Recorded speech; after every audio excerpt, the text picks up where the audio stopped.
C'est un homme terrible, impitoyable et froid. Mais ce n'est pas moi qui ai voulu devenir cet homme-là. Moi, il me suffisait d'être Edmond Dantès. Je n'attendais rien d'autre de la vie. Mais ils m'en ont empêché. Villefort, Morcerf, Danglars et même l'autre larve de Caderousse, qui savait tout et qui n'a rien dit, en essayant de tuer le jeune marin, qui ne demandait rien à personne. Ils ont fait naître le vengeur qui vient leur demander des comptes. Bien tant pis pour eux.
N'ayez pas peur. Aidez-moi. Qui êtes-vous? L'abbé Faria. Et vous? Je suis le numéro 34. Mais avant, je m'appelais Dantès. Edmond Dantès. Depuis combien de temps êtes-vous là? Je ne sais plus. Au début, je comptais les jours, mais...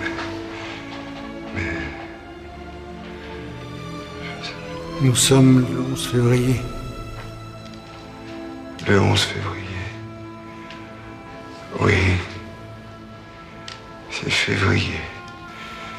Voilà pourquoi j'ai froid. Février, mais de quelle année? 1833.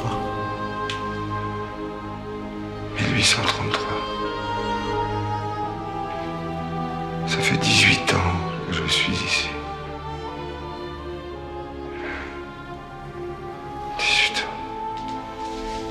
On m'a pris la lumière du soleil. On m'a volé mon amour, ma jeunesse, mon avenir. Edmond Dantès! Edmond Dantès? Je suis porteur d'un mandat d'arrêt délivré contre vous par Monsieur de Villefort, procureur du roi.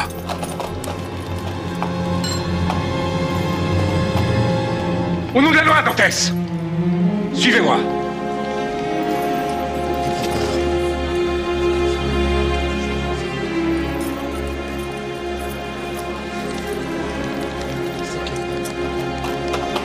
Les amis, continuez à vous amuser, je reviens tout de suite. Doucement.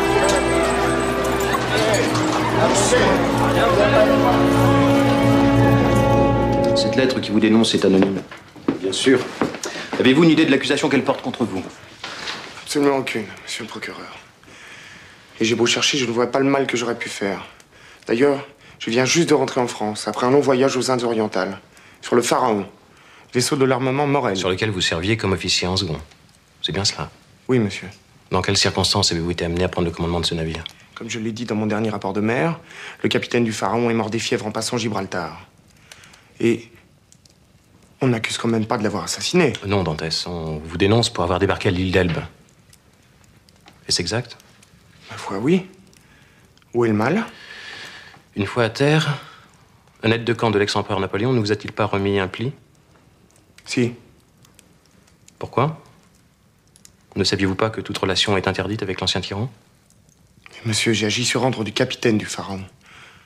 Alors qu'il luttait contre les fièvres malignes qui devaient l'emporter, il m'a fait jurer d'aller chercher cette lettre. Cela ne me plaisait guère. Parce que vous n'êtes pas bonapartiste? Vous savez, je ne suis qu'un marin. Rien qu'un marin. Trop souvent et trop longtemps hors de France pour m'intéresser aux choses politiques. Mais comment aurais-je pu me soustraire aux dernières volontés d'un mourant? Surtout que ce mourant était le seul maître à bord après Dieu du navire sur lequel je servais. Le code maritime m'imposait la plus stricte obéissance. Vous vous défendez bien? Je ne me défends pas, monsieur le procureur. C'est la vérité qui me défend. Je vous crois, mon garçon. Allons. L'affaire est entendue. D'ailleurs, les lettres de Nîmes, nous savons que trop ce qu'il faut en penser. J'en reçois bien une dizaine par jour.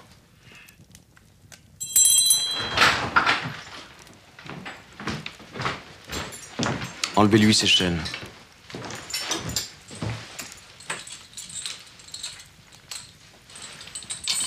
Je suis libre? Mieux. Vous êtes innocent. Car je ne vois pas ce que la justice pourrait avoir vous reprocher, sinon d'avoir été compatissant envers un mourant et obéissant envers votre supérieur, ce qui est tout à votre honneur. Adieu, capitaine Dantès, je vous rends votre fiancée. Et moi, je retourne auprès de la mienne, car moi aussi, figurez-vous, ce sont aujourd'hui mes fiançailles. Quelle étrange coïncidence. Et bien tous mes vœux de bonheur, monsieur le procureur. Et qui sait si nos deux fiancés ne deviendront pas les meilleurs amis du monde? Oui, elles s'uniront pour nous ruiner chez la même couturière et la même modiste. Adieu. Encore un instant, capitaine Dantès, juste un détail. Cette fameuse lettre de l'île d'Elbe, vous l'avez toujours? Oui, certainement. La voici. Avez-vous lu le nom du destinataire? Avez-vous retenu son adresse? Bien sûr. Je comptais d'ailleurs moi-même la porter en personne. Pour un certain monsieur Noirtier, 13 rue de Coqueyron à Paris, je crois.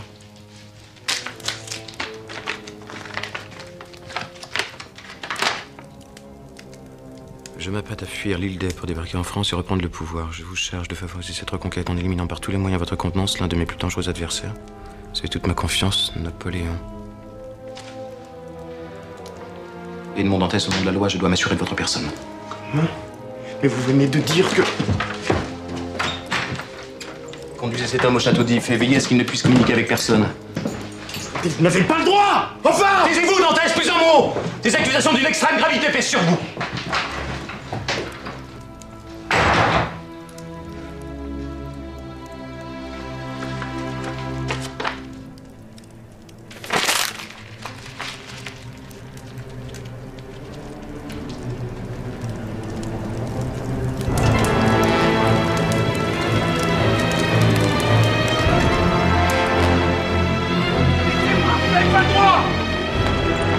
arrêtez! Villefort! Soyez maudit, Villefort! Un jour je vous retrouverai! Un jour je vous tuerai!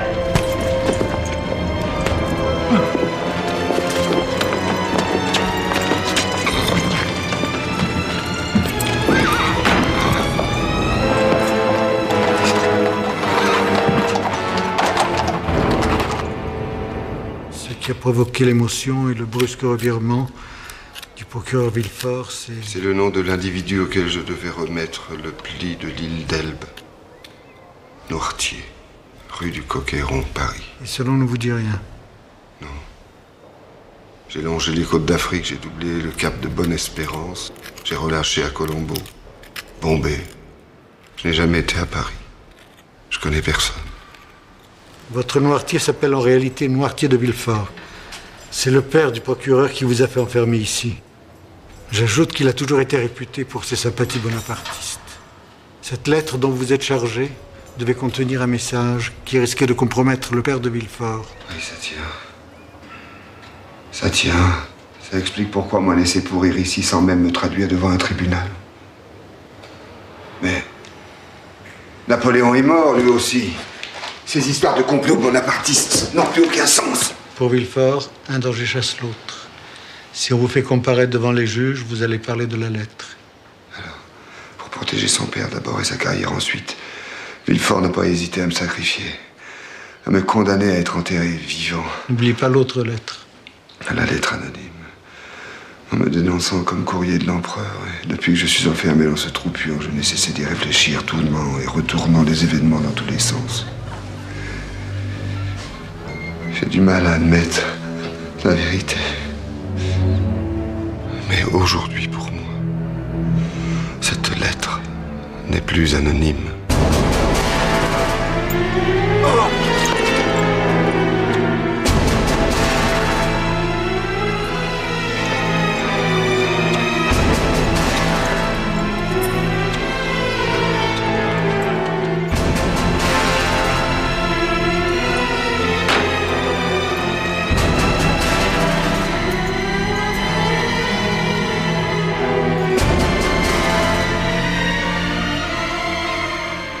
N'ayez pas honte au moment d'être livré. Jésus aussi a pleuré. Tout le monde pense que les larmes du Christ étaient des larmes d'angoisse. L'angoisse du supplice. Mais moi, je me demande s'il n'a pas pleuré parce que Judas l'avait trahi. Judas était son ami. Vous savez ce qu'il a fait? Mais Jésus ne s'est pas vengé de Judas. Non, parce qu'il était Dieu, ça lui donnait des devoirs. Mais vous, vous n'êtes qu'un homme, ça vous donne des droits.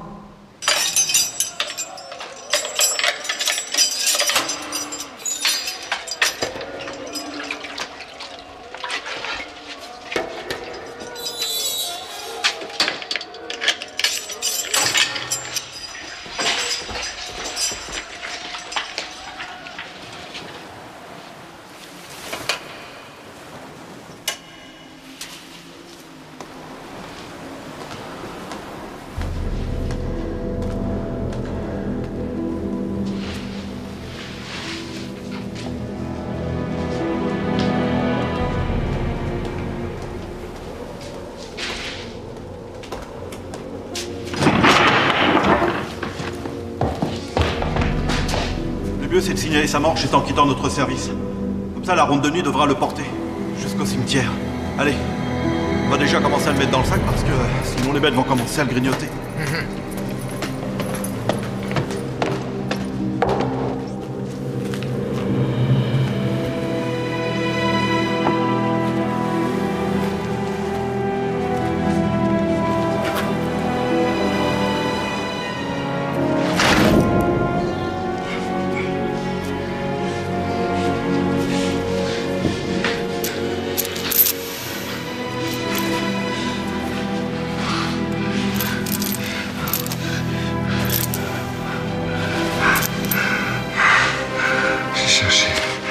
J'ai trouvé Faria. Le plus beau des trésors. Faria. La liberté. Faria. La liberté. J'ai trouvé.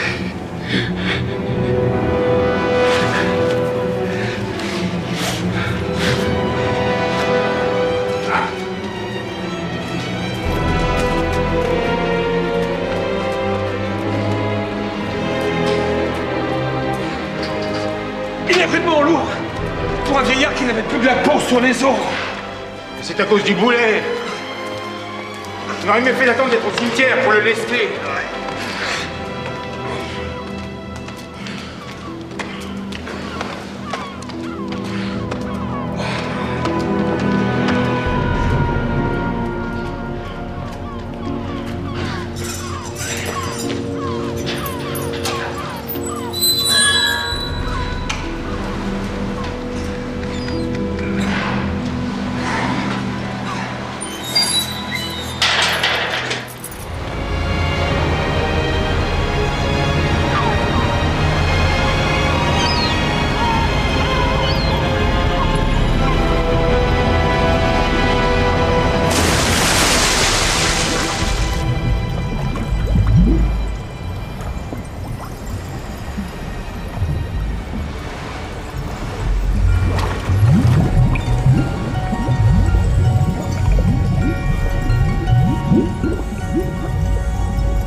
C'est après toi qu'on court?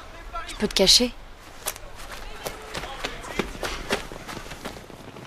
On pourrait en profiter pour prendre du bon temps, qu'est-ce que t'en dis? J'ai pas d'argent. Il paraît que je chante le vent du large et j'ondule des jambes comme une sirène. Toi qui es marin, ça devrait te plaire. J'ai pas d'argent du tout. Avec moi, c'est pas cher. Et puis j'ai une femme qui m'attend.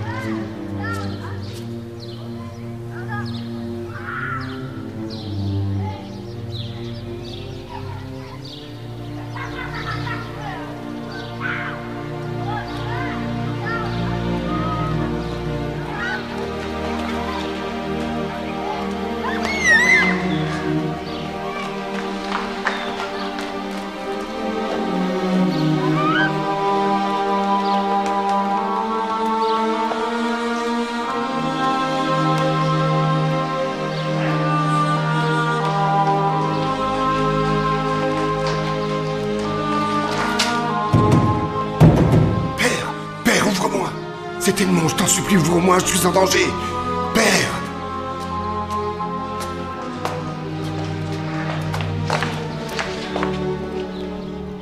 Excusez-moi, madame, mais Monsieur Dantès n'est pas là? Non, depuis longtemps. Il est parti. Ailleurs? C'est ça, oui. Parti ailleurs. Loin d'ici? Très loin. Il est mort. On lui a arrêté son garçon, on l'a jeté en prison. Alors le vieux Dantès est mort. De faim. De faim? Mais c'est impossible. Il n'avait que des amis ici. Personne n'a pu l'abandonner. Quand il a su qu'on lui prenait son fils, il n'a plus voulu manger. Il souhaitait plus qu'une chose, mourir. C'est impossible. Pour aller vite retrouver son cher petit Edmond là-haut. Chez le bon Dieu. Mais Edmond Dantès n'était pas mort. Faut croire que si. Bien des gens essayaient d'avoir de ses nouvelles. On leur a dit qu'on ne savait pas. Oh, et puis c'est si vieux tout ça. À quoi ça sert de remuer toutes ces choses?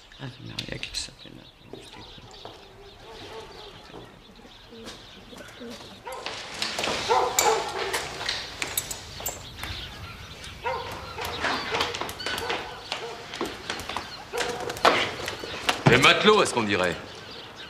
De voir un peu tes papiers maritimes? Oui, bien sûr. Alors, ça vient? Tout de suite. Excusez-moi, mais ça fait 3 fois qu'on me demande mon livret, et je ne sais plus dans quelle poche je l'ai mis. Qu'est-ce que vous lui voulez à mon petit-fils?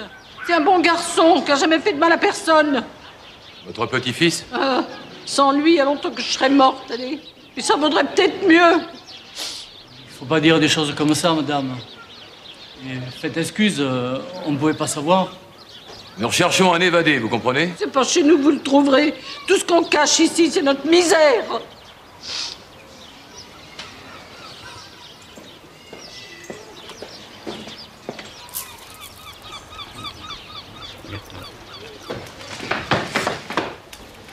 Merci. Je peux savoir pourquoi vous avez fait ça?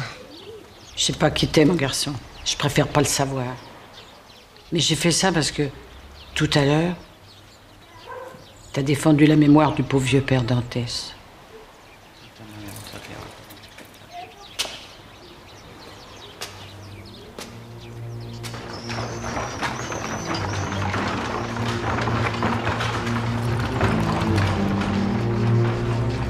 Je cherche la señorita Mercedes. J'ai frappé à sa maison, mais il n'y a personne. Vous la connaissez sûrement, Mercedes Igualada, fille de Feliu et de Rosada. Elle est d'origine catalane. Et hombre, de quelle ligne tu tombes là? Ça va bientôt faire 20 ans qu'elle est partie. Partie? Partie? Mais où? À l'époque, on a parlé de Paris, enfin je crois. En tout cas, elle est jamais revenue, hein. Et Fernand Mondego? Je crois qu'il était son cousin. Il sait peut-être ce qu'elle est devenue. Fernand Mondego? Mais lui aussi, il est parti. Il s'est engagé dans l'armée.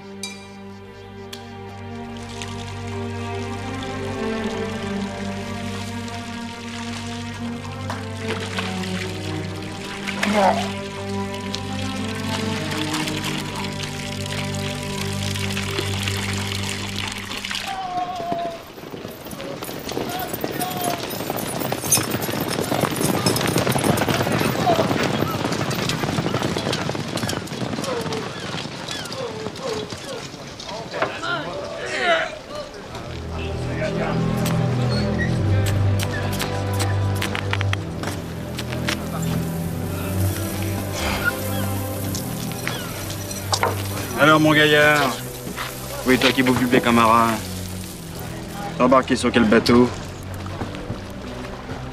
Aucun bateau.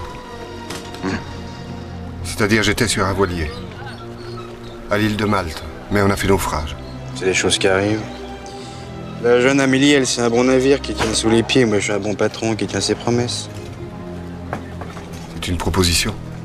Un de mes hommes a été arrêté pour bagarre dans une taverne. Ça tombe mal vu que j'ai un petit rendez-vous cette nuit quelque part au large et avec ce Mistral du diable. Déjà que je navigue en équipage réduit, j'aurais rien contre un coup de main. Contrebande? Te mêle pas de mes affaires, j'irai pas faire mon nez dans les tiennes. Alors c'est oui? C'est pour aller où? La côte italienne, t'as pas besoin d'en savoir plus.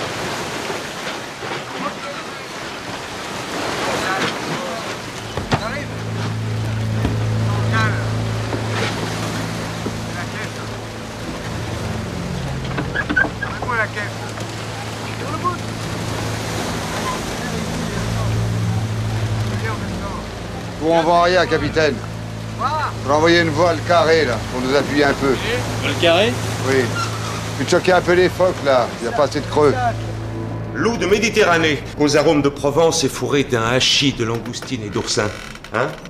Le tout grillé au fagotin de fenouil, flambé à la liqueur d'anis, nappé d'un velouté de tomates réveillé d'une pointe de safran.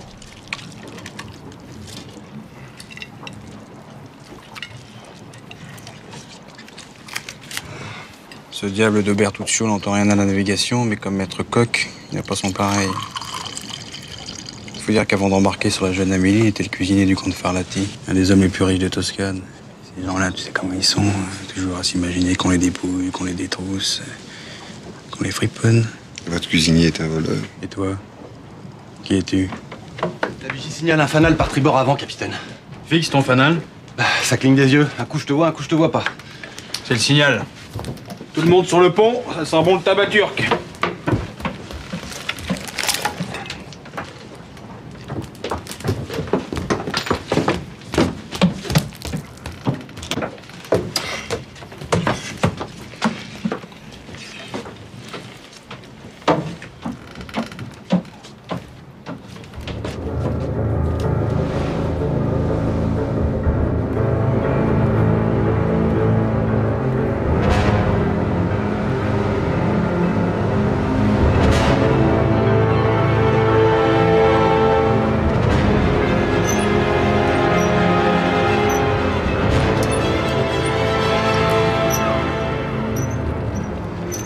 Pas l'île de Monte Cristo.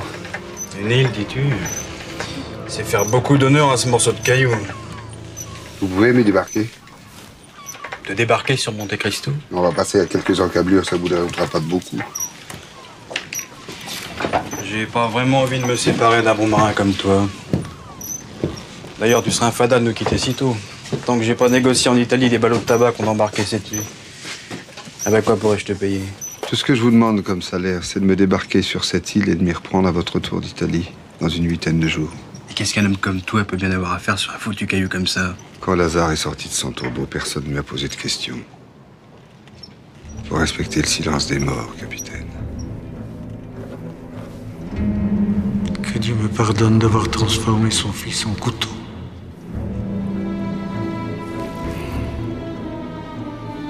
Tenez, ça vous donnera des forces. Non, laisse, il est trop tard. Mais avant de partir, je veux te donner quelque chose. Te révéler un secret auquel personne n'a jamais cru.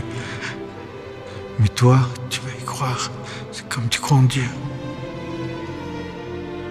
Est-ce que je crois en Dieu? C'est comme mon secret.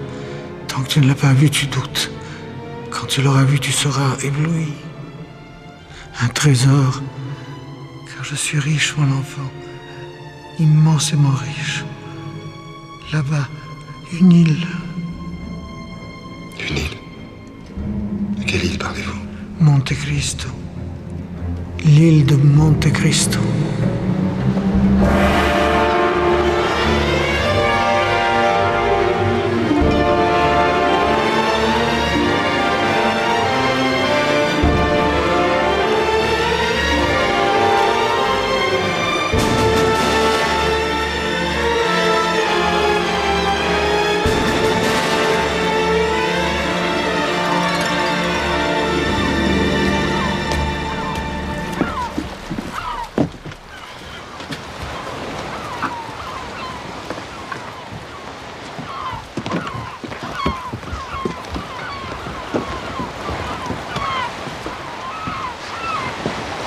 Il y a des récifs partout. Je peux pas prendre le risque de m'approcher davantage. C'est pas grave, je suis bon nageur.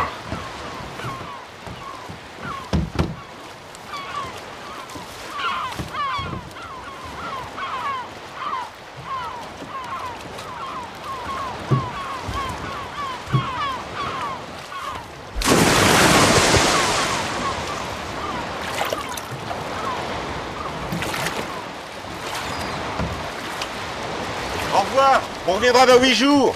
Vous allez regretter mes bonnes petites recettes. Hein. Y a pas que ça qui va regretter. T'as donc pas compris qui était cet homme? Tu te rappelles pas avoir entendu tonner le canon du château d'If? Peut-être. Et alors? Un évadé, c'est une marchandise qui se négocie comme une cargaison de tabac, mieux même. C'est pour ça que j'avais d'abord pensé à garder cet homme à bord, mais c'était mal calculé. Il aurait pu profiter de notre escale en Italie pour fuir dans la nature, tandis que là, il a aucune chance de s'échapper de Monte Cristo. Oui, mais alors, si nous faisons route vers l'Italie, moi aussi, je suis recherché par les carabiniers. Oh, rassure-toi, tu vaux pas la corde pour te pendre. Et lui, c'est autre chose. Les pensionnaires du château d'If, c'est pour la petite crapule de bas étage. C'est la crème du lait.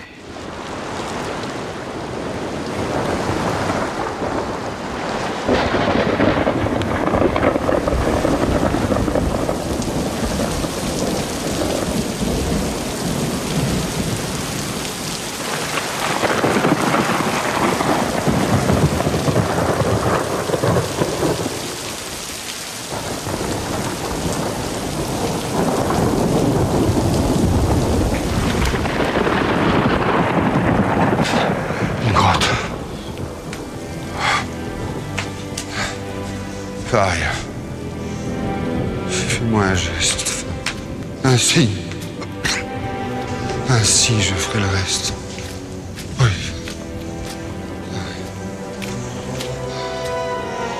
Non. Ne m'abandonne pas. Allez, montre-le-moi. Faria. Ce trésor appartenait au comte Spada, mort empoisonné par César Borgia. Aide-moi. Je descends d'Espada. Mais le trésor était trop bien caché, même pour un Borgia. Oui. Je savais plus ce qu'il disait.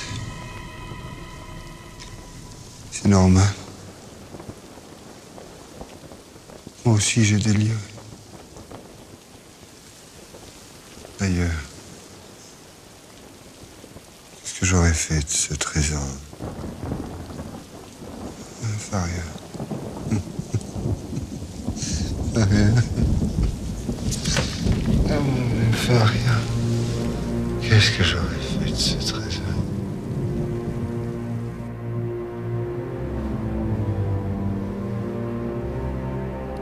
Une grotte, il y a des pierres ensevelies dans la nuit. Mais toi, tu les arraches à la nuit. Tu les feras briller plus fort que le soleil. Elles seront à toi, tout à toi.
Tu es sûr? Tu es vraiment sûr?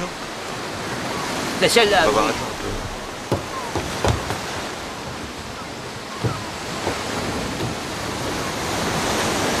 Toi, tu es sûr que c'est vraiment l'île de Monte Cristo?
Monsieur!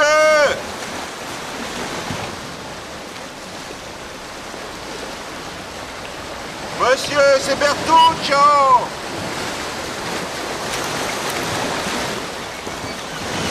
Monsieur! Ne vous cachez pas! Ne vous cachez pas, je suis venu vous sauver la vie! Monsieur! Te sauver la vie? Qu'est-ce que tu racontes, Bertuccio? Je vous jure que c'est la vérité. Je vous signale que le capitaine de la jeune Amélie avait dans l'idée de vous livrer aux autorités françaises pour toucher la prime. Oh. Ah oui, comme ça tu penses que c'est toi qui vas toucher la prime? Vous êtes venu à combien pour ça? Mais non, vous vous trompez. N'avance pas! N'avance pas! Vous n'avez qu'à regarder, je suis seul. À part le pauvre pêcheur Jeppe qui m'a accompagné pour venir jusque-là. Bah dis-lui à Jeppe de débarquer. Je prends son bateau et je te prends comme matelot avec moi. Mais c'est avec sa barque qu'il gagne son pain. Jeppe est un pauvre homme. Non. Tiens, maintenant c'est un homme riche.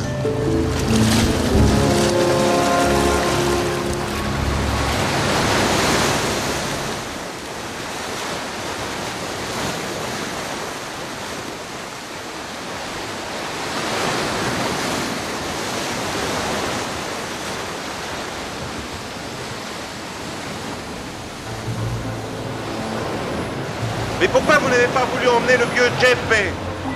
À 2 contre 1, vous auriez pu facilement vous débarrasser de moi. Je sais qui tu es. Et qui je suis? Un cuisinier qui n'a même pas un couteau sur lui. Le voleur qui a pillé son maître. Mais t'en fais pas, moi, tu m'auras pas, moi. On dirait que vous êtes obsédé par l'idée de vous faire attaquer. Pourquoi? Fortune que vous avez cachée là-dedans. De toute façon, c'est pas la peine de faire des mystères. Votre affaire, elle est limpide. Mais qu'est-ce qu'un prisonnier évadé, à peine sorti de prison, vient faire sur une île perdue? Si ce n'est pour récupérer un beau butin qu'il aurait soigneusement pris la peine de cacher avant d'être arrêté. Il s'agit pas de butin, mais d'héritage. Quoi qu'il en soit, tu viens de te trahir. Tu n'es pas venu par charité, mais par intérêt. Si tu n'as pas de couteau, moi j'en ai un et je sais m'en servir. Alors retourne à la voilure. Alors là, vous faites une erreur. Et même si votre coffre est rempli de diamants aussi gros que celui que vous avez donné au vieux Jeppe, je vous dis que ça ne m'intéresse absolument pas, voilà. Parole de Bertuccio. La seule chose que je vous demande, c'est de me prendre avec vous, en tant que serviteur. Moi-même, j'ai besoin de personne.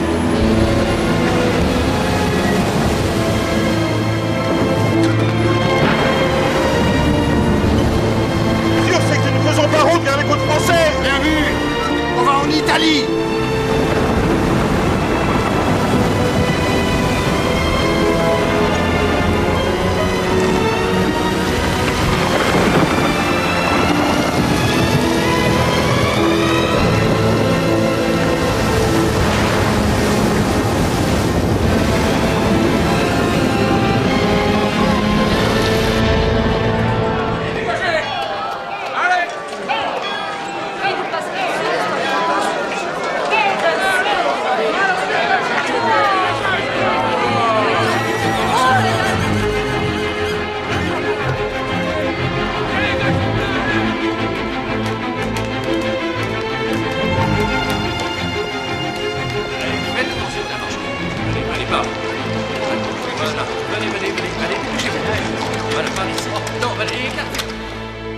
Veuillez m'excuser. Cependant, je crains d'avoir mal saisi. Pour le compte de qui travaillez-vous? Eh bien, monsieur, j'ai l'honneur d'être mon propre maître et de vivre de mes biens. Et vous prétendez vous porter acquéreur de... De 51% du capital de votre banque, oui, monsieur. Pourquoi 51%? Pour avoir la liberté d'agir comme bon me semblera, suivant le fil de mon inspiration. Comprenez-vous? Non, il ne comprend pas. Je suis désolé, mais je crois que cette plaisanterie a assez duré. Écoutez, mon ami... Monsieur le comte. Plaît-il? Vous m'appelez mon ami, ce qui en soi n'a rien de désobligeant, mais vous devez dire monsieur le comte. Monsieur le comte? Oui, monsieur le comte de Monte Cristo. Et c'est vous? C'est moi. Cher monsieur, je ne voudrais pas me montrer désagréable, mais il se trouve que je suis assez pressé. Alors, si vous voulez ne pas traiter avec moi, ayez l'obligeance de me le dire tout de suite. J'irai ailleurs. Ailleurs? Et pour acheter une autre banque? Veuillez m'excuser. Avant de m'entretenir avec vous, j'ai déposé un coffre dans la chambre forte de votre établissement. Je vous autorise volontiers à le faire ouvrir. C'est déjà fait. A-t-on examiné le contenu du coffre que ce monsieur a déposé chez nous? Oui, monsieur le directeur, mais justement... Justement quoi? Il y a beaucoup d'argent, c'est des bijoux et aussi des colliers. Très bien, merci, laissez-nous.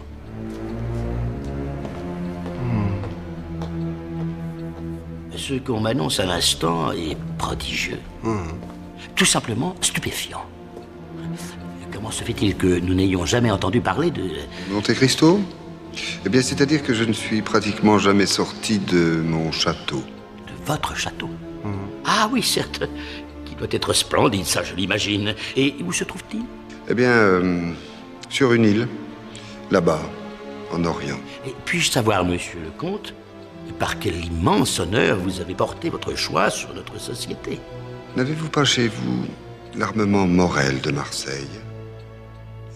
Eh bien, pour moi, c'est une référence. Il semblerait que M. Morel soit victime d'une série de circonstances très fâcheuses ces temps-ci. Il a perdu pas mal de navires. Il ne lui en reste plus qu'un, le Pharaon. Il doit appareiller ces jours-ci à destination des Indes orientales. L'avenir, je serais tenté de dire d'une façon plus réaliste, la survie de la maison Morel dépend entièrement de la réussite de ce voyage. Un long voyage, monsieur le comte, qui va prendre toute une année. Pendant laquelle vous voudrez bien suspendre les créances que vous avez sur l'armement Morel. Ce désir me paraît bien imprudent, monsieur le comte. La plus grande des imprudences, mon cher, c'est de discuter mes ordres.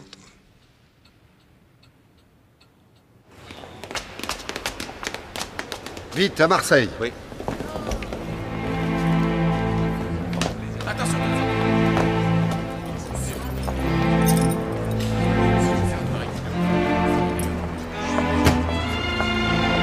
Au revoir, monsieur.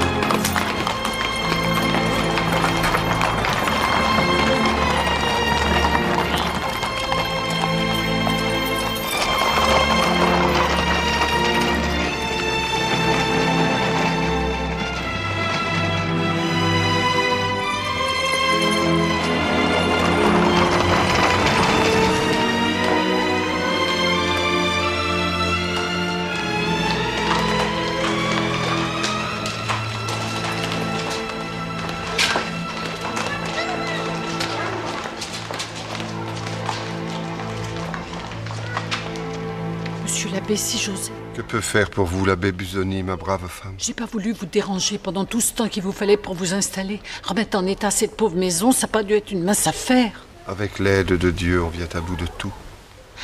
Mes pauvres vieilles jambes ont bien du mal à me porter jusqu'à l'église. Et je voudrais tant me confesser. Ego ti absolvo in nomine Patris Sanctissimum.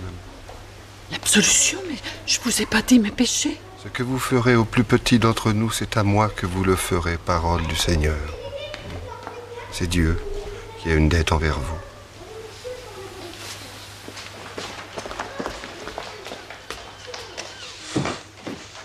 Ça marche, Bertuccio, ça marche. La vieille femme y avec du feu. Elle m'a même demandé de la confesser. C'est peut-être la dernière fois que je dis je vous pardonne. Cet abbé Busoni demande encore un peu de travail. Le nez, ça va. La voix, à peu près. Reste quelque chose à trouver dans le regard. Tu remarques que je te dis tout, n'est-ce pas? Peut-être même un peu trop. J'espère que j'ai raison de me fier à toi. Après tout, tu n'es jamais qu'un de ces voleurs de poules passibles de prison. Ou de bagne, peut-être. Alors ne t'avise pas de me trahir. Sinon, ma vengeance serait terrible, je sais. Mais laissez-moi vous dire une chose. Si vous voulez vivre à nouveau parmi les hommes libres, il faut réapprendre à donner votre confiance. Au moins à moi, sans arrière-pensée. D'ailleurs, je vais vous avouer quelque chose, pour vous prouver que votre confiance est bien placée. Et pour me mettre complètement à votre merci, je vais vous dire comment je m'appelle. Celui qui est recherché par la police s'appelle Viscoli. Mon vrai nom est Benedetto Francesco Viscoli. Merci, Bertuccio. Je suppose que tu attends de moi que je te rende l'appareil.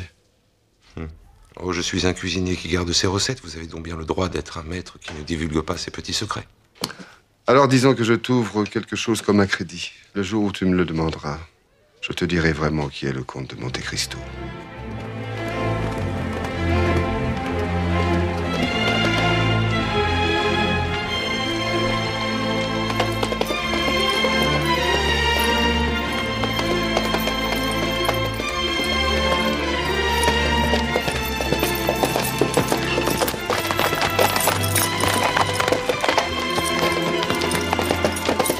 Dieu soit avec vous. Dites-moi, mon brave, suis-je encore loin de l'auberge du Pont du Gard?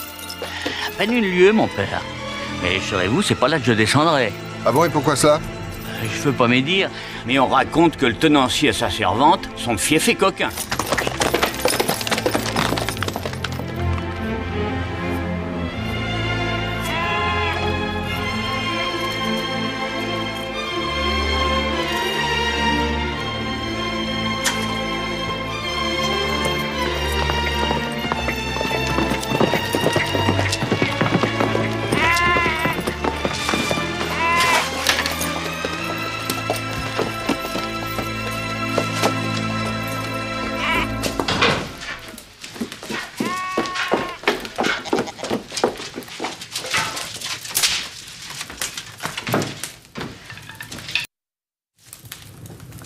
Vous l'avez bien agité. Plein du monde qui nous arrive.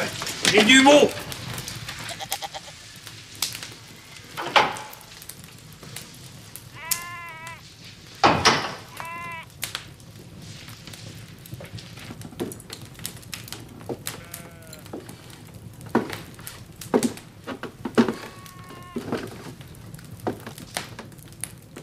Je suis l'abbé Busoni. Vous êtes Caderousse, n'est-ce pas? Vous me connaissez donc, monsieur l'abbé? De réputation. C'est bien vous qui teniez autrefois l'auberge La Posada, près du village des Catalans? Si fait mon père, mais j'ai préféré m'éloigner de Marseille. Oui. C'est une ville dangereuse, n'est-ce pas? On a vite fait de nouer de mauvaises fréquentations. Eh bien, la carconte! Ne vois-tu pas que monsieur l'abbé meurt de faim?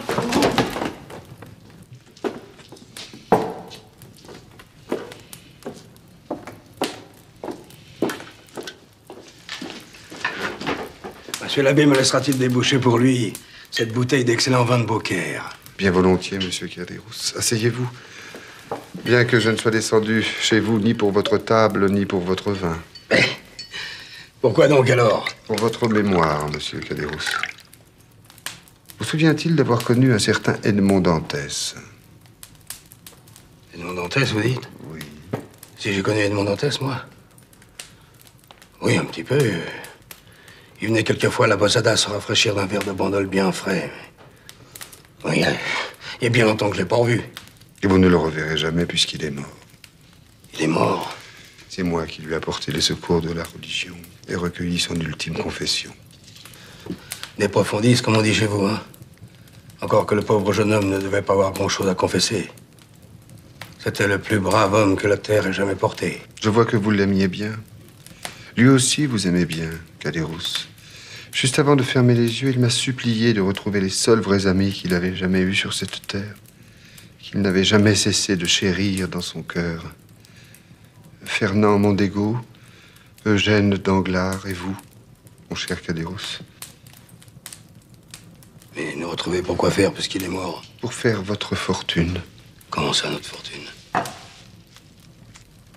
Ne me demandez pas comment ce diamant était en sa possession. Cela relève du secret de la confession. Mais toujours est-il que cette pierre est estimée à 50 000 francs et que Dantès m'a donné comme mission de répartir le produit de sa vente entre ses anciens amis, dont vous, mon cher Caderousse. Même divisé en 3 parts, la somme reste considérable. Sans doute, monsieur l'abbé. Sans doute. Encore que ça vaudrait la peine d'y réfléchir à 2 fois avant de faire le partage. Mais évidemment, ça, il pouvait pas savoir, le pauvre. Savoir quoi? Fernand Mondego, Eugène Danglars. Ceux que Dantès croyait être ses amis, eh bien... Enfin, vous allez m'accuser de calomnie, monsieur l'abbé. Parlez, mon ami. Vous pouvez parler. C'est à cause d'eux si Dantès a été arrêté. C'est eux qui ont écrit et envoyé la lettre anonyme qui l'a fait jeter en prison. Eh bien, vous en savez des choses, monsieur Caderousse. Vous savez, monsieur l'abbé, quand on serre les gens, on peut pas s'empêcher d'entendre ce qu'ils racontent, quoi. Mais en tous les cas, moi, j'ai jamais trompé dans leur sale petit complot. Ni de près ni de loin. D'ailleurs, on n'avait qu'à voir. Je suis resté dans la misère, moi. Et eux? Eux, monsieur l'abbé. À foi de Caderousse, c'est à croire qu'il n'y a pas de justice dans ce bas monde. Tout de suite après l'arrestation de Dantès, ils n'ont pas traîné dans le coin. Danglars s'est monté à Paris. Il a amassé des millions. Il a fondé une banque. Il a même été fait baron. Baron, lui. Et Fernand a fait beaucoup mieux. Il s'est engagé dans l'armée. Il a servi en Grèce pour le compte d'un certain Ali Pacha, qu'il a fait général. Et doté d'une immense fortune, lui aussi. Il vit à Paris maintenant, sous le nom de comte de Morcerf. Il est pair de France. Je vois. J'espère que... Vous voyez surtout que ça serait pas juste de partager le diamant avec eux. Ils ne le méritent pas. C'est pas comme moi et ma pauvre servante. Vous n'allez pas bien, monsieur l'abbé? Si, ça va. Ça va, mais je ne vais pas tarder à reprendre ma route. Je vous dois combien, Caderousse? Rien du tout, monsieur l'abbé, rien du tout. Vous m'apportez un diamant de 50 000 francs. Je vais quand même pas vous faire payer en plus. Bon, le diamant, c'était de mon Dantès. Mais c'est l'abbé Busoni qui a bu votre vin et mangé votre poulet. Alors ça fera 2 francs 40. Tenez, voilà 3 francs, gardez tout.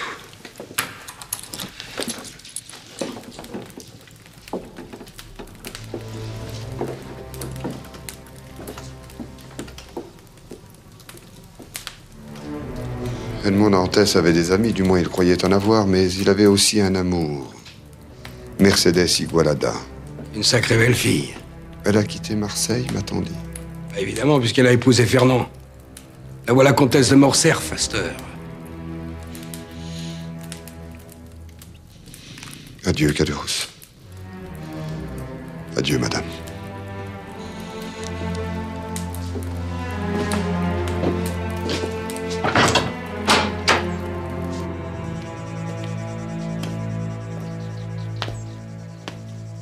Ferme donc la porte au verrou. Des fois qu'il aurait des regrets de m'avoir laissé la pierre. De nous l'avoir laissé.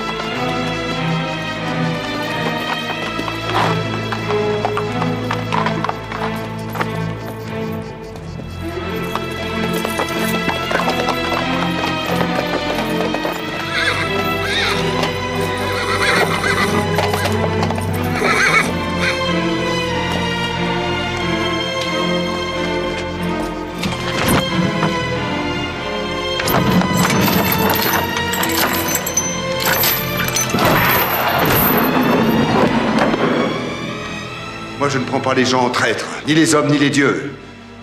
Alors je suis venu te prévenir. Si tu n'as pas cru bon d'exercer ta justice divine, je me charge de la manifester, à ma façon, qui sera impitoyable et qui sera aussi éclatante. Je suis le frère Barnabé de l'ordre de Saint-François.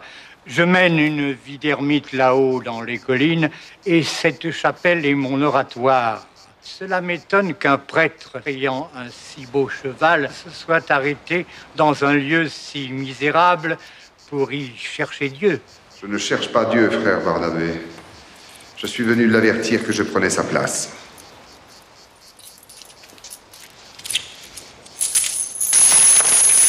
Pour faire réparer votre porte, priez pour moi.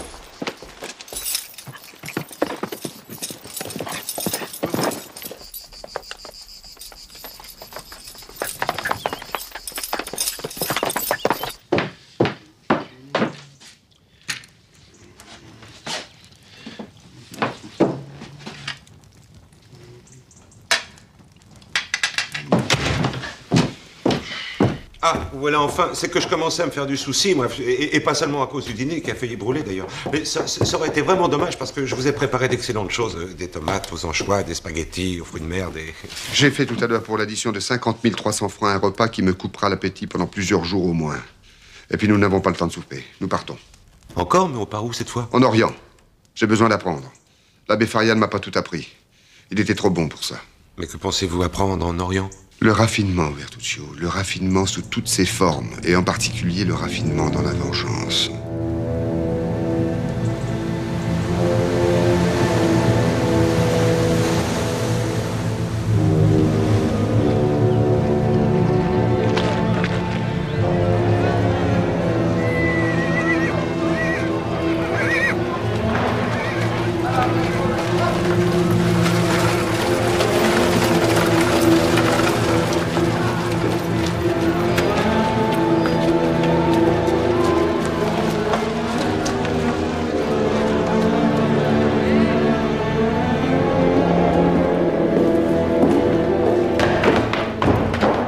Qu'est-ce qu'il y a, Maximilien?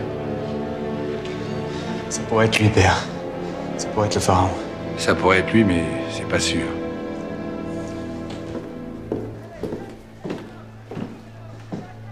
Il le faut. Il faut que ce soit lui. Que Dieu t'entende.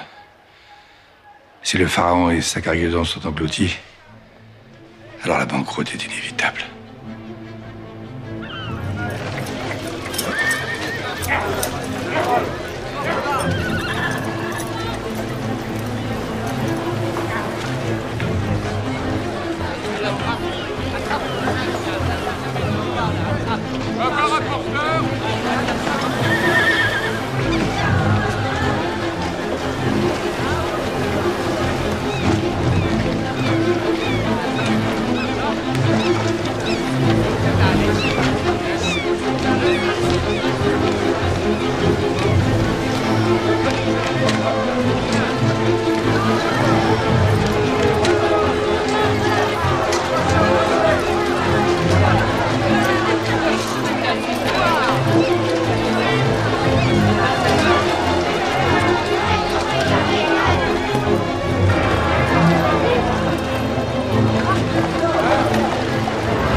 Quand je pense que vous m'avez contraint à vivre pendant tout ce temps avec cette espèce de gâteau sur la tête, j'imagine que vous avez hâte de vous changer, vous aussi. Hein? Oui, et vite, j'ai un rendez-vous. En quoi vous voulez vous habiller maintenant, hein? Vous voulez être le comte de Monte Cristo, ou l'abbé Buzzoni, Herr Dr. Malzenstein, Lord Villemort, qui? Lord Villemort. Ça va passer pour un nez anglais, ça? J'ai appris à connaître les Anglais en naviguant sur le Pharaon. En les en croire, leurs navires seraient plus importants que les nôtres, et leur empire plus grand que notre royaume. Alors pourquoi pas leur nez? Et vos Turcs? Quoi, mes Turcs? Qui je suis, moi, Aladdin? Hein? Comment je fais pour faire tenir votre caravansérail que vous traînez derrière vous dans une si petite maison? Tu as raison, achète quelque chose pour les loger. Ne regarde pas à la dépense, que ce soit grand et beau. Somptueux, même. Non, mais comment ça, somptueux? Ces hommes ne sont que des esclaves, non? Ils ne le sont plus puisque je les ai rachetés. Qui entre à mon service doit être traité aussi bien que je me traite moi-même. Entrez! C'est sûrement pour annoncer l'arrivée du pharaon. Monsieur Morel, un certain Lord Villemort est là et demande à être reçu. Il a dit qu'il était envoyé par la banque. Oui, c'est Thompson et French, c'était inévitable. Bon, faites-le monter. Voilà une entrevue qui s'annonce délicate. J'ai dans cette banque plusieurs traites arrivées à échéance. Ça fait beaucoup d'argent. Malheureusement, les caisses sont vides. Père, il ne faut pas désespérer. Car si c'est bien le pharaon qui était en vue du port tout à l'heure... Si.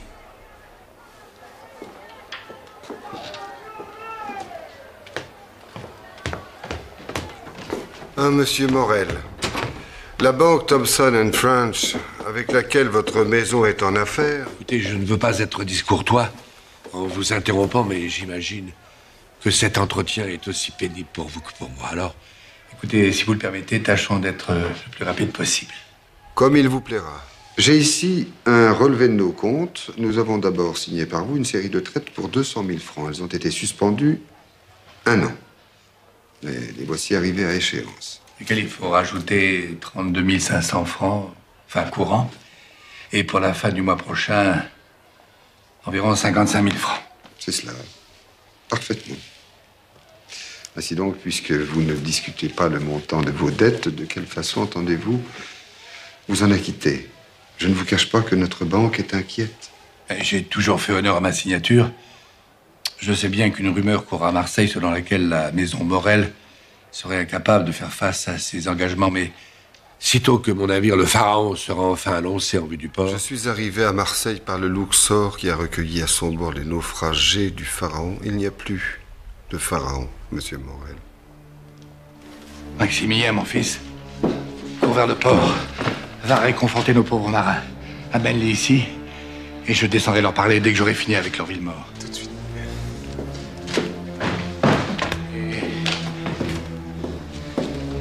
Combien de rescapés? Tout l'équipage du Pharaon est sain et sauf. Oh, merci, my lord. Merci, c'est l'essentiel. Le bruit court que l'armement Morel n'a jamais perdu aucun membre d'équipage. Est-ce vrai? Non. Non, c'est faux. J'ai perdu un capitaine, mais c'est une vieille histoire. Je m'en suis jamais consolé. Sur quel navire a-t-il péri? Ah, mais il n'était pas sur un navire, non. Il a été englouti par quelque chose d'innommable. Je ne me suis jamais expliqué. Et pour honorer sa mémoire, je peux vous dire son nom. Il s'appelait Edmond Dantès.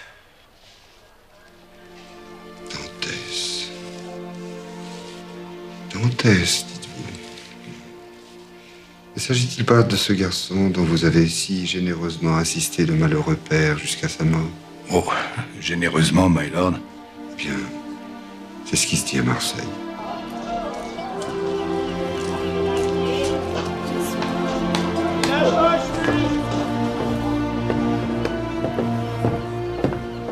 Je suis désolé pour le Pharaon. Qu'est-ce que ça peut vous faire?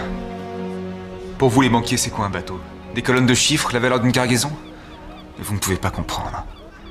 Le Pharaon, c'était le plus beau, c'était le plus ancien de nos navires. Et maintenant que le Pharaon est au fond, c'est la maison Morel qui va couler à son tour.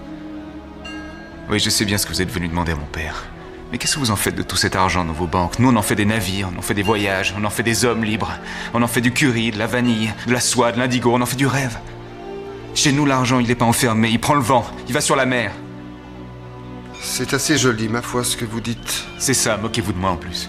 Apprenez, jeune homme, que la banque Thomson & French vient d'accorder un délai supplémentaire de 3 mois à votre père pour réussir à honorer ses traites. Passé ce délai, j'aurai le plaisir de vous retrouver ici, à midi, très précisément. Dans 3 mois, la situation sera exactement la même qu'aujourd'hui, sinon pire, sauf miracle. Mais merci quand même de nous accorder un petit sursis. La plupart des gens considèrent que c'est un grand privilège de savoir le jour et l'heure où l'on va mourir.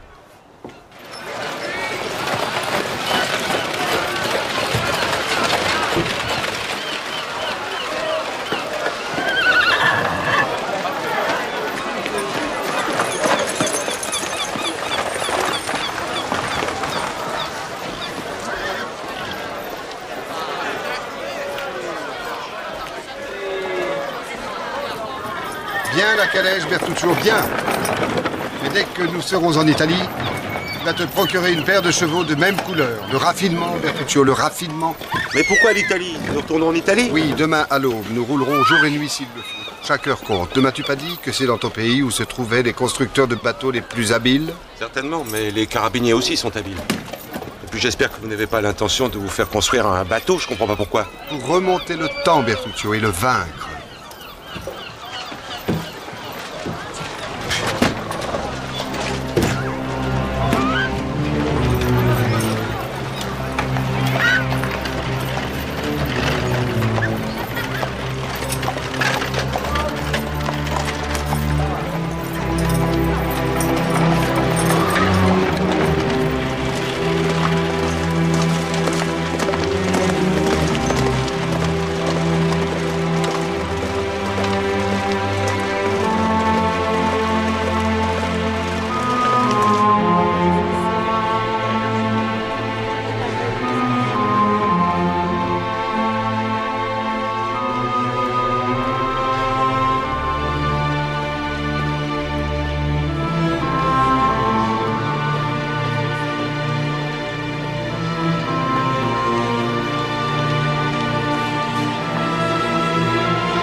C'est exactement ce que j'attends de vous. À quelques détails près. La dunette n'est pas trop surélevée, là. Cela nuit à l'élégance des lignes. Les roues aussi sont trop volumineux. Quant à ce ridicule bastingage à balustre... Ridicule, mon bastingage? Trop ostentatoire. Si vous préférez, monsieur l'architecte, un 3-mâts n'est pas un yacht de parade. Et maintenant, voyons l'essentiel. Avec quel bois comptez-vous border le pont? Monsieur, comme on fait toujours dans ce cas-là, en pin. Moi, je veux du hêtre blanc. Gardons l'idée du pin pour border la carène sur une charpente de chêne, bien sûr, qui sera doublée de cuivre. Je pense qu'il faudra compter environ 100 000 rivets. Il semble que dans votre vie, monsieur le comte, vous n'avez rien fait d'autre que de construire des vaisseaux. J'en ai aimé un, monsieur. Je le connaissais par cœur. De la quille à la pomme des mâts. Certaines nuits, il m'est arrivé de le reconstruire membrure après membrure. C'est un exercice mental comme un autre, pour ne pas devenir fou. Mais parlons de vos délais.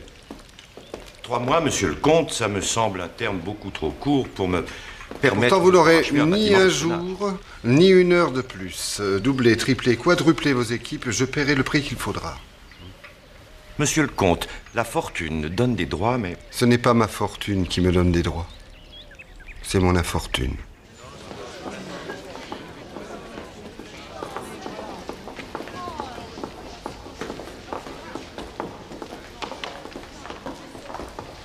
Du hêtre blanc, une charpente de chêne doublée de cuivre. Vous ne seriez pas le comte de Monte Cristo?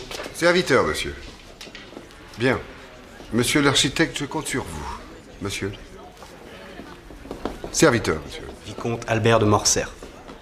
Et c'est moi, monsieur le comte, qui suis votre serviteur. Quel nom, dites-vous? Morcerf. Je suis le fils du général Fernand, comte de Morcerf, père de France. Dans ce cas, votre mère n'est autre que... La comtesse de Morcerf, voyez. Mercédès de Morcerf. Serait-ce que vous la connaissez? Je me sens troublé. Non, c'est le soleil d'Italie. Cette terrible torpeur. Oui, il fait une chaleur insupportable. Puis-je vous convier à partager un rafraîchissement? Je vous avoue que je souhaitais vous rencontrer pour vous demander une faveur. Vous ne buvez pas? Si, si. Monsieur, voici pourquoi je voulais vous voir. Avez-vous entendu parler d'une exécution? Pardon? Oui, une exécution capitale qui doit avoir lieu dans 2 jours.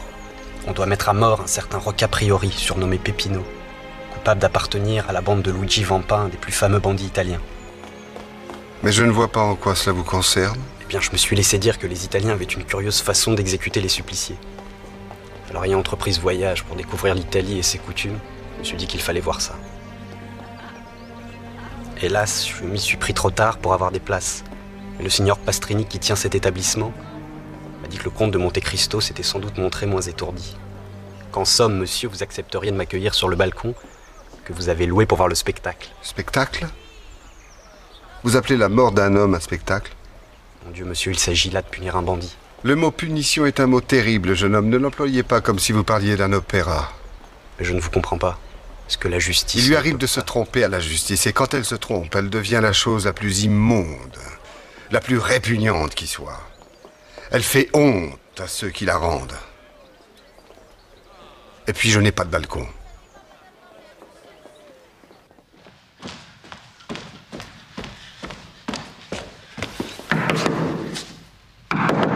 Yes. C'est moi, monsieur, c'est Bertuccio. Qu'est-ce qui t'arrive? Il y a le feu? Non, pire. Une histoire horrible, monsieur. Le signor Pastrini vient de se précipiter à l'église pour offrir un cierge à Sainte Rita. Et la patronne des causes désespérées. Il n'y a plus qu'elle qui puisse réussir à sauver ce pauvre garçon. Il n'y a plus qu'elle, ou bien vous. Enfin, de quoi parles-tu? Du vicomte Albert de Morcerf. On vient de l'enlever. Enlever? Comment ça, enlever? Celui qui a fait le coup, c'est Luigi Vampa, le bandit.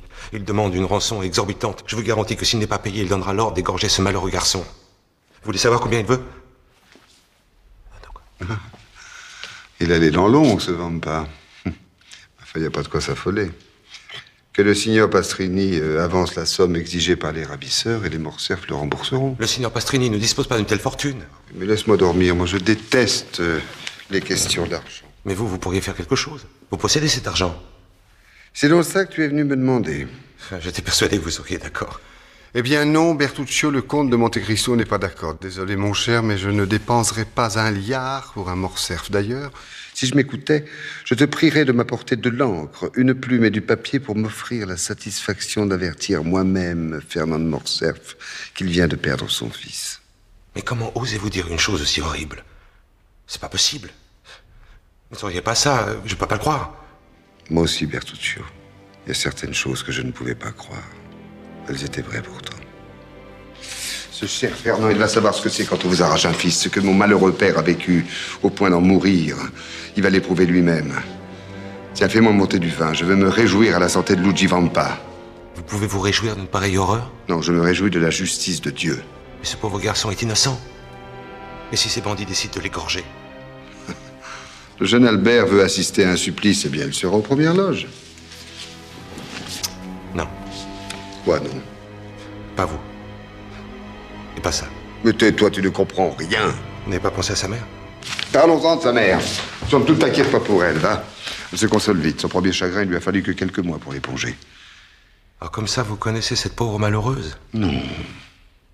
Si, monsieur. Si, vous la connaissez. Et en plus, elle vous a fait souffrir. Hein? C'est pour ça que vous vous réjouissez à l'idée que c'est elle, maintenant, qui va enfin souffrir. Je ne dis pas le contraire. Eh ben voilà. Vous voulez vous venger? Alors vengez-vous. Mais pas en laissant égorger un pauvre innocent qui n'était même pas né quand vous avez été confronté à vos terribles malheurs. Moi aussi, j'étais innocent. Alors justement. Mais puisque vous vous rappelez tout ce que vous avez enduré, vous devez refuser que l'injustice puisse frapper à nouveau un innocent.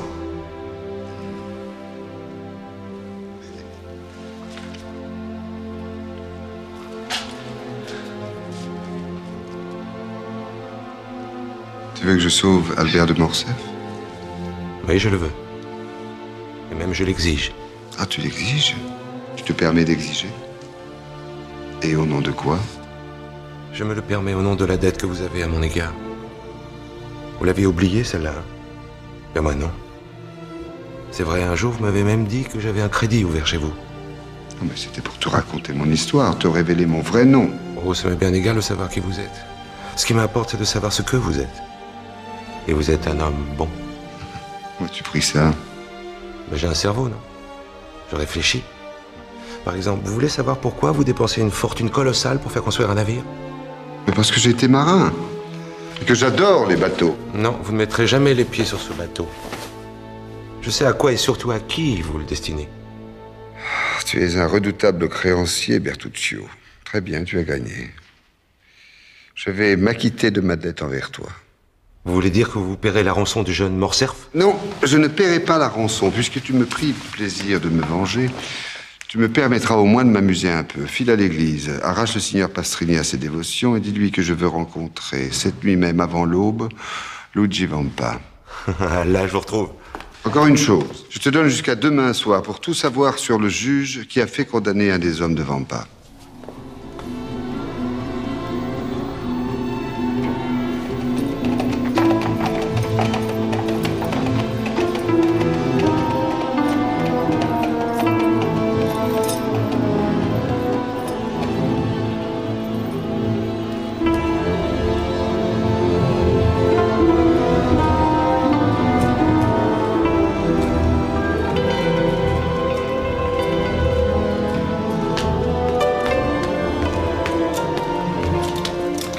Bonsoir, signor Vampa.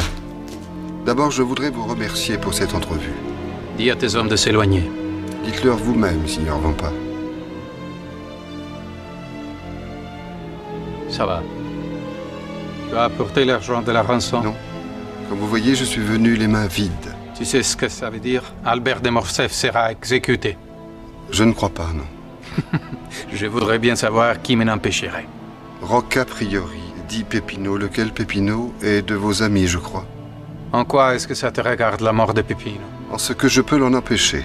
L'arracher au bourreau? J'y ai pensé. C'est impossible, il y aura trop de soldats partout. Je m'engage à faire gracier Peppino en échange de la vie sauve pour le vicomte de Morcerf. Une vie pour une autre vie. C'est assez honnête, non? Marché conclu, signor Vampa.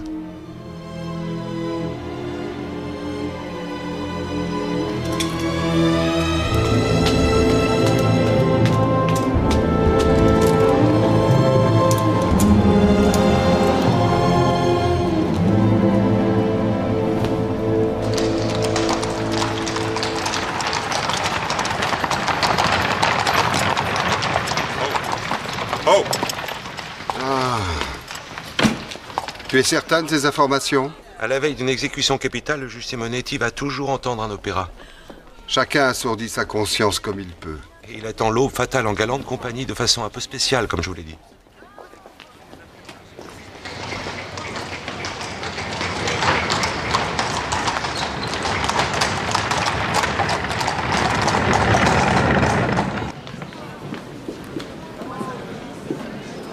Son Excellence, le juge Simonetti.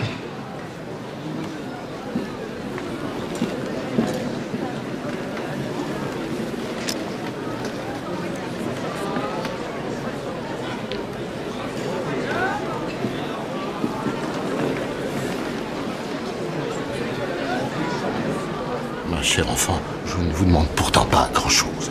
Si je vous suppliais de faire l'amour avec moi, je pourrais comprendre votre refus, mais la seule chose que je demande, c'est de Baiser mes pieds. les lécher pour être plus précis.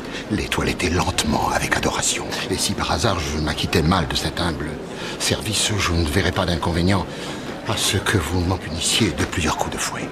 Taisez-vous, vous me répugnez.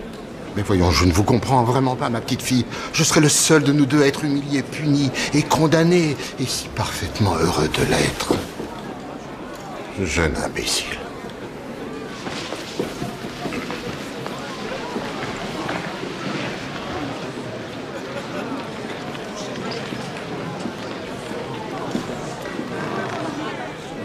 Puis-je vous entretenir d'une affaire, monsieur le juge? Non, je regrette. Monsieur, pas ce soir. Ce soir, tout est exécrable. L'orchestre, la soprano, les chœurs. Surtout cette petite dame, n'est-ce pas? Voyez-vous, monsieur le juge, quand on demande à une jeune personne de vous accorder un plaisir étrange et fascinant, il faut lui offrir en échange une autre forme de fascination. Et aujourd'hui, ce qui fascine les jeunes filles, c'est ceci. C'est un joyau magnifique. Je suis heureux qu'il vous plaise. Il est à vous. À moi? Pourquoi? Mais qui êtes-vous? Venez, je vais vous expliquer. En réalité, monsieur le juge, il s'agit d'un marché. Un marché, monsieur? Ce rubis contre la grâce d'un certain Pépinot. Ce rubis qui vous vaudra la reconnaissance de la charmante enfant aux pieds si délicatement cambrés. Mais taisez-vous donc! Mais pour qui me prenez-vous? Mais... Pour un juge si facile à corrompre? Je ne veux pas vous corrompre. Seulement, vous aider à assouvir un désir, oh, un désir bien innocent, ma foi, comparé à tant d'autres. Je me demande sincèrement, monsieur, ce qui me retient de vous faire arrêter. La passion, monsieur le juge, la passion vous retient. Vous adorez que les jeunes femmes vous fassent souffrir ou vous humilient. Après tout, pourquoi pas? Même si c'est un goût que je ne partage pas. Moi, une femme m'a fait souffrir. Et les hommes m'ont humilié. Je garde de tout cela une impression de très grand désarroi. Mais à chacun ses rêves. Et je me garde bien de juger les vôtres. Attendez.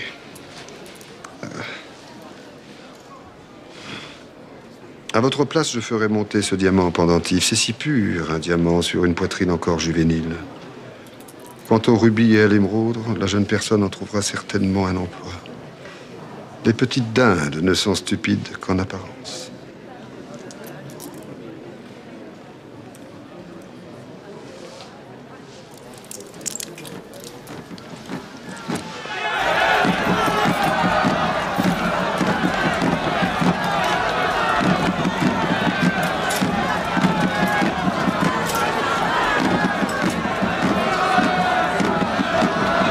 Cette sorte de supplice s'appelle une mazzolata. On ne voit ça que chez nous, en Italie. Vous voyez cette massue? Le bourreau va s'en servir pour fracasser le crâne de Peppino. Après quoi, avec le couteau, il lui ouvrira la gorge. Et pour finir, il grimpera sur son ventre et le piétinera pour pouvoir extraire le sang du moribond. Quelle sauvagerie. Rassurez-vous, c'est la dernière fois qu'on va infliger une mazzolata. Désormais, les Italiens feront comme les gens civilisés. Ils couperont seulement les têtes. Le soutien d'Aracas.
pied.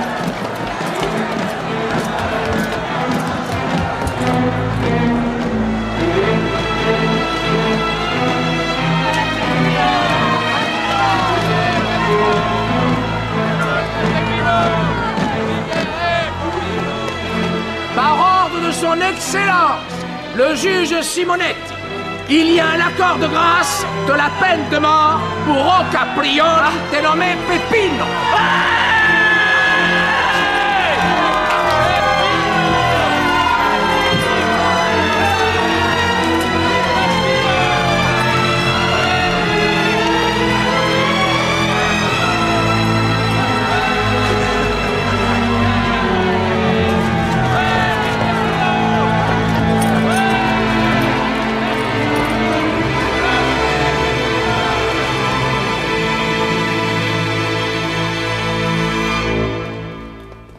Eh bien, cher vicomte, finalement, vous n'avez pas pu assister à votre bazzolata. Pas trop déçu, j'espère. Monsieur mon père, ma pauvre chère maman et moi, par-dessus tout, nous sommes... Vous êtes vivant. Il fait beau, l'Italie est un pays plein de charme. Profitez-en. À vous revoir, vicomte.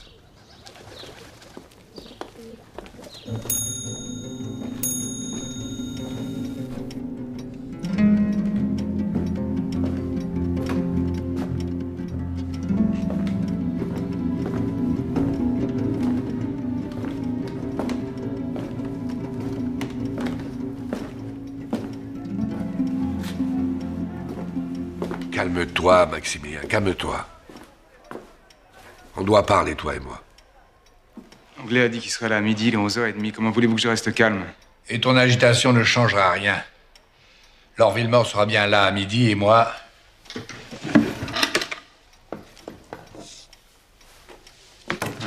Non, père, ne faites pas ça. On ne tue pas un homme pour une affaire d'argent. Mais rassure-toi, je ne ferai aucun mal à Lord Villemort. Alors c'est vous que... Oui. Donnez-moi ça. Donnez-le-moi. Quelle importance qu'on doit à cet homme? D'ailleurs, c'est même pas un homme, c'est une banque. On ne se tue pas pour une banque. Ce que je dois à Thompson et French ne m'a pas les faire couler. Pour eux, ma créance n'est probablement qu'une goutte d'eau. Vous voyez? Pensez à moi. Mais je ne pense qu'à toi. À ton avenir. À tes chances pour obtenir un peu plus tard la confiance des investisseurs qui vont t'aider à fonder une nouvelle maison d'armement. Mais il y a une chose que je ne veux pas qu'on dise de toi. Vous voyez ce petit Maximilien, ce garçon dont le père n'a même pas été capable d'honorer sa signature. Méfiez-vous de ce petit Maximilien. Mais ça m'est égal l'avenir. Je serai pas armateur et alors? Je m'engagerai comme marin. On te demandera de signer le rôle d'équipage. Ton nom ne vaut plus rien. Ton père l'a déshonoré. Tu sais ce que c'est qu'une signature, Maximilien? Tu sais ce que c'est qu'une signature? C'est le prolongement d'une main. Et ma main, c'est moi. Et moi, c'est toi. Allez, va-t'en. Laisse-moi seul. Allez. Laisse-moi faire ce que je dois. Comment voulez-vous que je vous quitte en sachant qu'à mon retour, je vais vous trouver? Endormi. Endormi un peu brutalement, sans doute, mais rien de plus qu'endormi. Tu sais, n'aie pas peur du sommeil. Ça fait du bien de dormir. Tu verras, quand tu seras vieux, toi aussi. Tous les soirs, je me dis ça. Ah, fermez les yeux. Enfin. Fermez les yeux.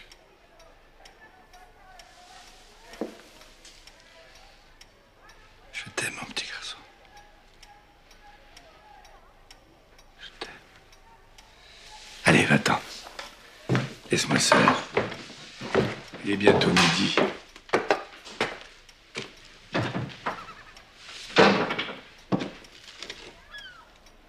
Allez.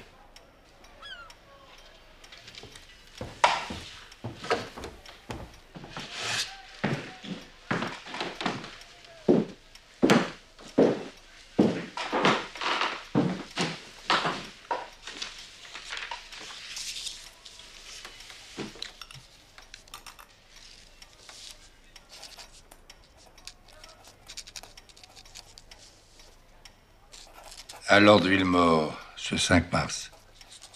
Milord, je mets fin à mes jours. Si vous êtes l'homme que je crois, vous me comprendrez. Ma mort ne vous remboursera pas ce que je vous dois, mais en accomplissant cet acte que certains, mais pas vous, qualifieront de fuite, de lâcheté, c'est moi qui me paye. C'est moi qui règle un compte avec moi-même. C'est moi qui rachète mon honneur.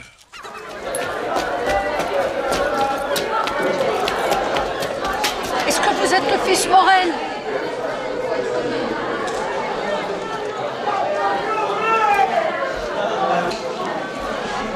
Maximilien Morel, oui.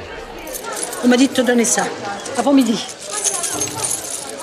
Qui vous a donné ça pour moi? Un prêtre, un saint homme de prêtre. L'abbé Busoni!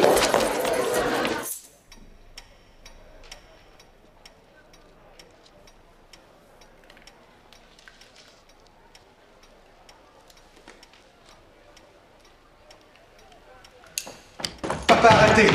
Faites pas ça. Regardez. Regardez. Il y a de quoi couvrir notre dette. Et plus que largement. Ah, je la connais, cette bourse.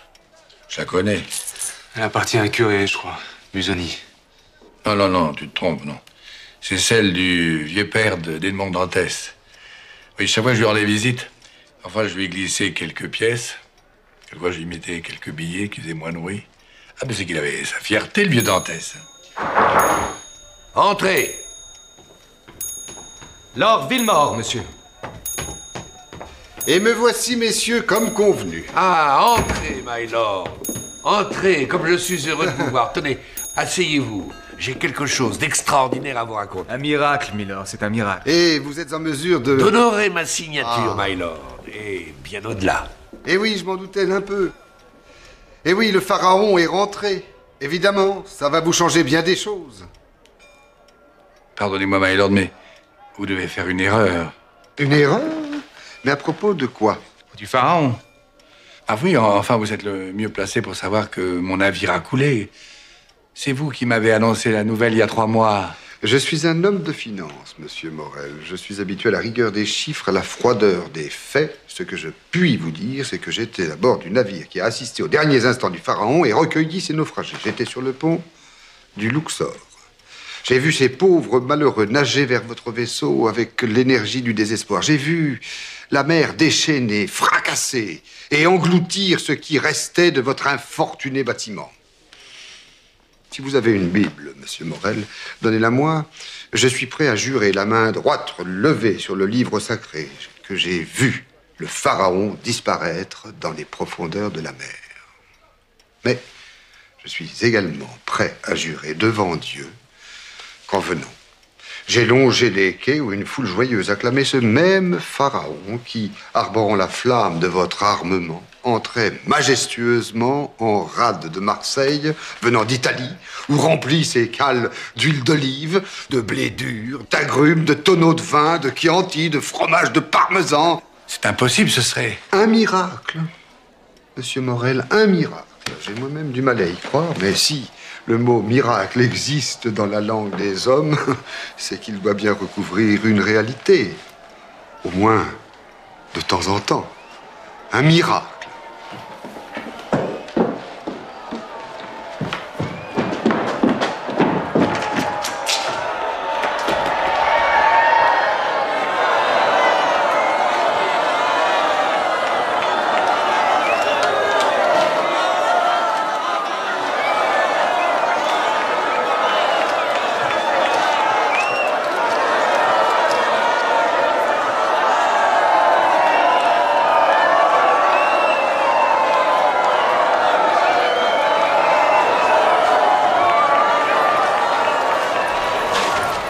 Alors, vous êtes bien amusé, hein?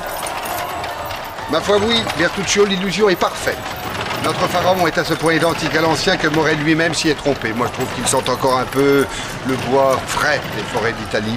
Mais pour relever ce genre de détails, seul un vrai marin comme... Comme Edmond Dantès.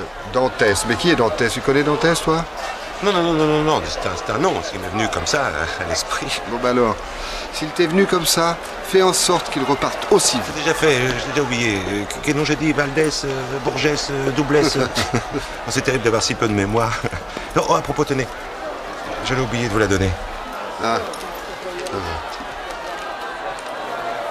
C'est une invitation du jeune vicomte Albert à déjeuner à l'hôtel Morcerf, le 21 juin pour le premier jour de l'été.